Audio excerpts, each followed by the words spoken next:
चला तर मैत्रिणींनो, माझ्या चॅनलमध्ये तुमचे स्वागत आहे। आज मी बनवत आहे कोथिंबीर वडी। त्यासाठी मी ते साहित्य घेतलेलं आहे। अर्धी वाटी बेसन पीठ, थोडीशी हळद, चवीनुसार मीठ, गव्हाचं पीठ, थोडी हिरवी मिरची, लसूण, जिरं बारीक करून घेतलेलं आहे। इथे घेतले मी भाजणीचं पीठ, ओवा, तीळ व कोथिंबीर कापून स्वच्छ धुवून घेतलेली आहे। चला तर आता आपण पीठ मळून घेणार आहोत। त्यासाठी मी इथे कोथिंबीर घेतली आहे। त्यात मी आता हे गव्हाचं पीठ टाकणार आहे। त्यानंतर मी आता इथे भाजणीचं पीठ टाकून घेणार आहे व हे बेसन पीठ पण मी आता इथे टाकून घेत आहे।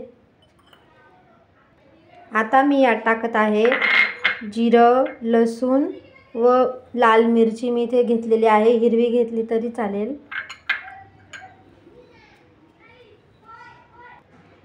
त्यात आता मी टाकत आहे ओवा, थोडी हळद टाकणार आहे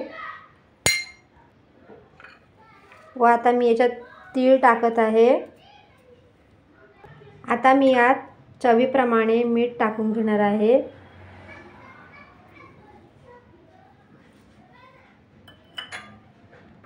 आता मी हे सगळं एकजीव करून घेणार आहे व छान घट्ट असं मळून घेणार आहे। मी इथे लागत लागत पाणी टाकते आहे।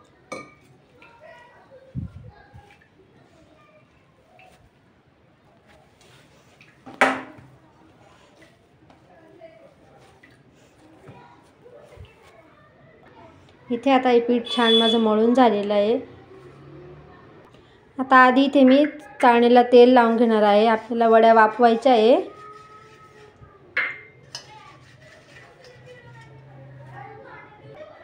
आता इथे मी हाताला तेल लावून असे गोळे बनवून घेणार आहे आपल्याला वड्या वाफवण्यासाठी।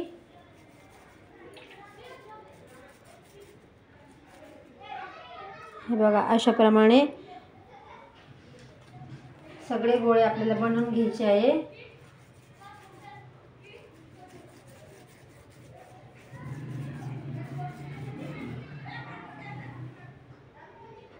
आता हे अशा पद्धतीने मी सर्व गोळे बनवून घेतलेले आहेत।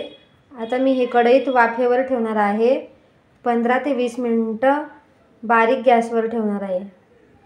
आता मी हे आपल्या वड्या गॅसवर वाफवण्यासाठी ठेवलेल्या आहेत। त्यावर आपण झाकण ठेवणार आहोत व 15 ते 20 मिनिटं मध्यम किंवा बारीक गॅसवर आपण चांगल्या होऊ देणार आहोत। आता आपल्या वड्या इथे छान वाफवल्या गेलेल्या आहेत बघा, मस्त। आता या वड्या आपण मस्त सुरीने कट करून घेणार आहोत।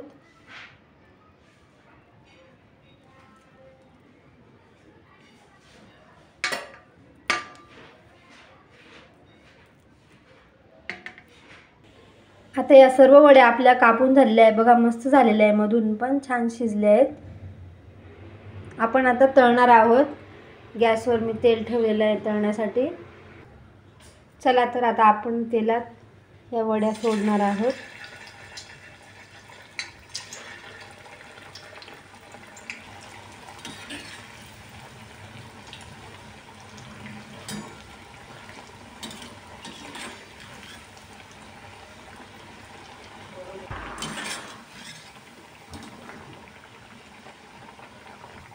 बघा तर आपल्या वड्या मस्त किती छान तळल्या गेल्या आहेत। अशा लालसर तळायच्या आहेत, छान खरपूस। चला तर मैत्रिणींनो, हे बघा आपल्या कोथिंबीर वड्या मस्त तयार आहेत तळून।